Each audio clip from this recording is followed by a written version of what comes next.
안녕하십니까, 박사입니다. 우크라이나계인 캐나다의 크리스티아 프릴랜드 재무장관 겸 부총리가 내년에 사임하는 옌스 스톨텐베르크 나토 사무총장 후임이 될 가능성이 높다고 캐나다 CBC 방송이 보도했습니다.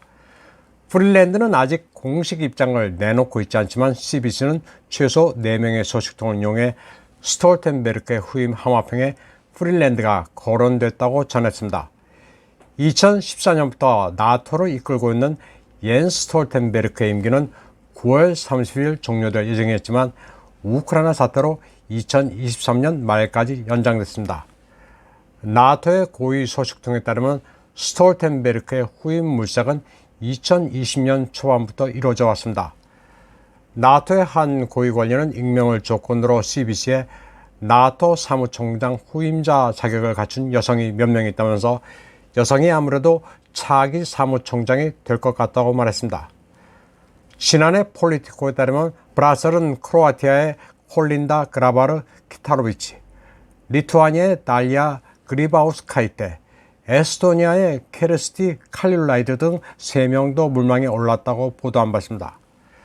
브라셀의 한 소식통은 프릴랜드의 이름이 지난 가을 후보자 목록에 올랐다고 CBC에 말했습니다. 우크라이나계인 프릴랜드는 동유럽 역사와 정치, 그리고 크렘린의 내부 메커니즘에 정통합니다. 또 영어, 우크라이나어, 러시아어, 폴란드어, 프랑스어, 스페인어와 이태리어를 구사할 수 있습니다. 최근에 러시아와 서방의 긴장이 고조되고 있는 분위기라 프릴랜드가 더욱 부상하고 있습니다. 캐나다에서 우크라이나계 세력은 아주 광범위하게 뿌리내리고 있습니다. 우크라이나계 캐나다인은 2016년 기준으로 135만 명이 넘는 데다 요식, 숙박업소 등을 두루 장악하고 있습니다. 그들끼리 단결도 잘 하는 데다 상당히 배타적입니다. 그들은 캐나다에서 상당한 로비력을 보유하고 있습니다. 다음 소식입니다. 9월 6일 독일의 벨트 엑스프레스는 놀라운 기사를 게재했습니다. 독일의 경제 위기는 미국의 고의적인 도발의 결과로 미국인들은 경쟁자를 파괴하기 위해 독일 경제를 무너뜨렸다는 게 제목입니다. 이 매체는 2월 24일 우크라이나 전쟁이 시작되고 이후 유럽 국가들이 러시아의 가한 제재가 유럽 경제에 부정적인 영향을 미치기 시작했다고 전하고 있습니다. 그리고 그 제재의 부메랑은 독일 연방정부, 신호등 연합 대부분의 정치인과 일반 국민들에게 놀라운 것이라고 했습니다. 그러나 최근 밝혀진 바와 같이 이 같은 반러 제재의 결과는 독일인들에게는 예상치 못한 일이라고 했습니다. 미국은 모든 결과를 미리 계산했고 더 나아가 의식적으로 독일 경제를 약화시키는 길로 나아갔다고 분석했습니다. 이 매체는 또 전쟁 발발 한 달 전인 1월 25일 랜드 코퍼레이션은 미국 비밀기관과 민주당 전국위원회를 통해 미국과 세계를 위한 독일 봉쇄라는 비밀 보고서를 준비했다고 보도했습니다.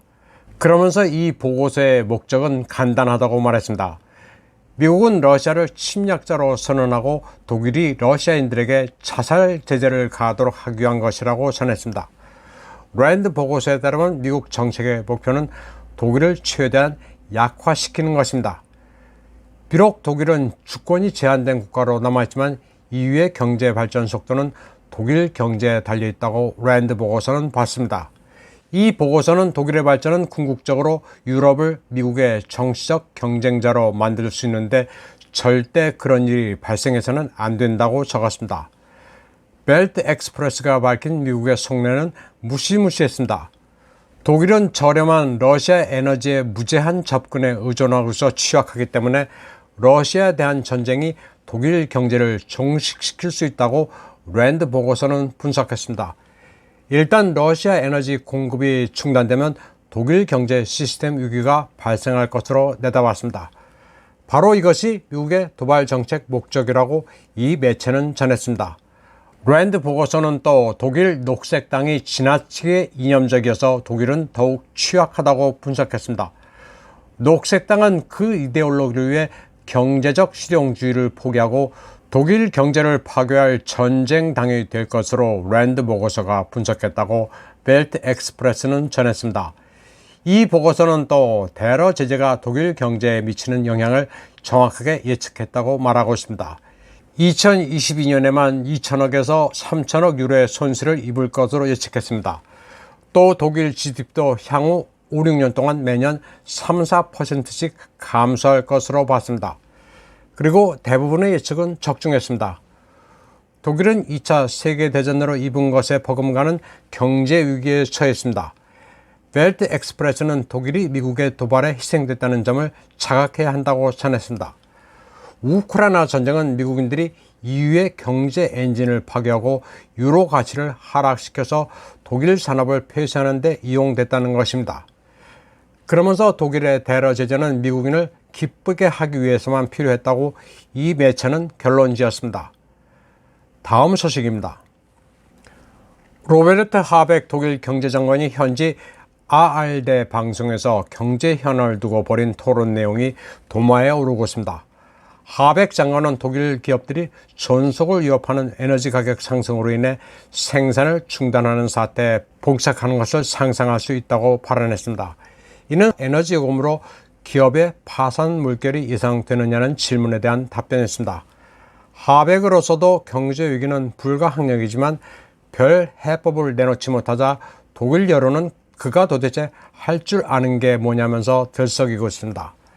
빌트지는 하벡이 경제에 대해 전혀 모른다고 비판했고 야당 지도자 프리드리히 메르츠는 하벡과 집권 연정이 에너지, 경제 문제를 심각하게 받아들이지 않는다고 비난했습니다.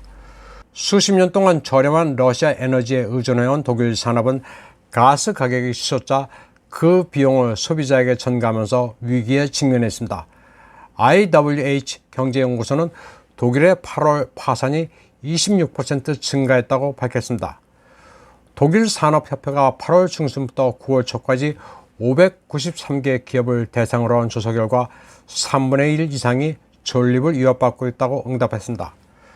서부 독일 düsseldorf의 자동차 부품업체 베그라의 경우 10월부터 에너지 가격이 5배 급등하면 향후 3주간 생산을 중단하게 된다고 밝혔습니다.